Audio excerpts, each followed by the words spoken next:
আজকে আমি চলে এসেছি মুক্তাগাছার জমিদার বাড়িতে। ইতিহাস ও সংস্কৃতি আর রাজকীয় স্থাপত্যের এক অনন্য নিদর্শন।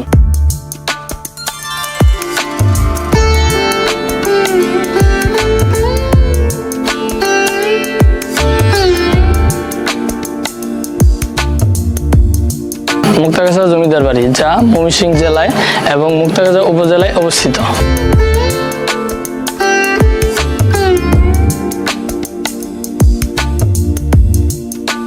ময়মনসিংহ থেকে 17 কিলোমিটার দূরে এই জমিদার বাড়িটি অবস্থিত। ময়মনসিংহ বাইপাস থেকে 20 টাকা বাস ভাড়া দিয়ে মুক্তাগাছা চলে আসতে হবে। মুক্তাগাছা থেকে অটো ভাড়া 10 টাকা দিয়ে চলে আসতে হবে জমিদার বাড়ি।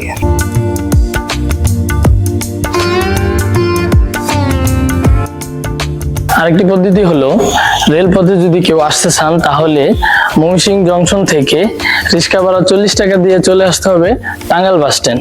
টাঙ্গাইল বাস স্ট্যান্ড থেকে বাস দিয়ে জনপ্রতি 20 টাকা ভাড়া দিয়ে চলে আসতে হবে মুক্তাগাছা। মুক্তাগাছা থেকে অটো ভাড়া 10 টাকা করে চলে আসতে হবে জমিদার বাড়ি।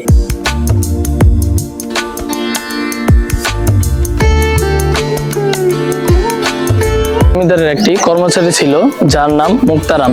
তিনি জমিদারকে একটি পিতলের গাছা উপহার দিয়েছিলেন। উপহার দেখে রাজা খুশি হয়ে এই শহরটাকে মুক্তাগাছা নামে নামকরণ করেন। বাড়িটি মুক্তাগাছা জমিদার বাড়ি ছাড়াও আটানি জমিদার বাড়ি হিসাবে মানুষ চিনে থাকেন। জমিদার বাড়িটি আশ্চর্য চৌধুরী নির্মাণ করেছেন। এখানে 16 জন জমিদার শাসনতন্ত্র চালিয়েছেন।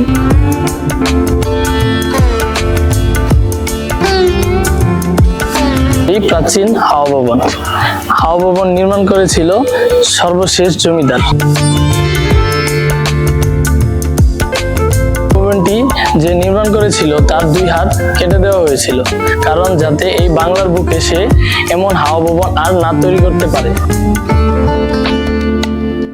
এই সেই ঘূর্ণায়মান নৃত্যমঞ্চ।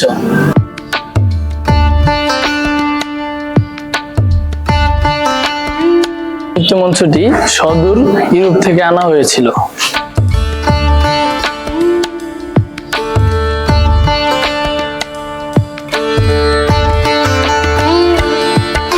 জমিদার বাড়িটি 300 বছর পুরানো হলেও এই মন্দিরের নকশাগুলো এখনো অক্ষত রয়েছে।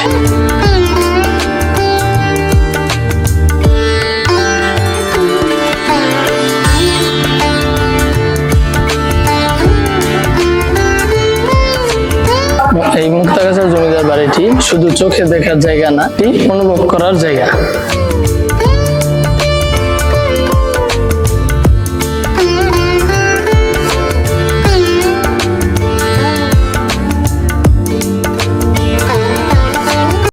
A few moments later.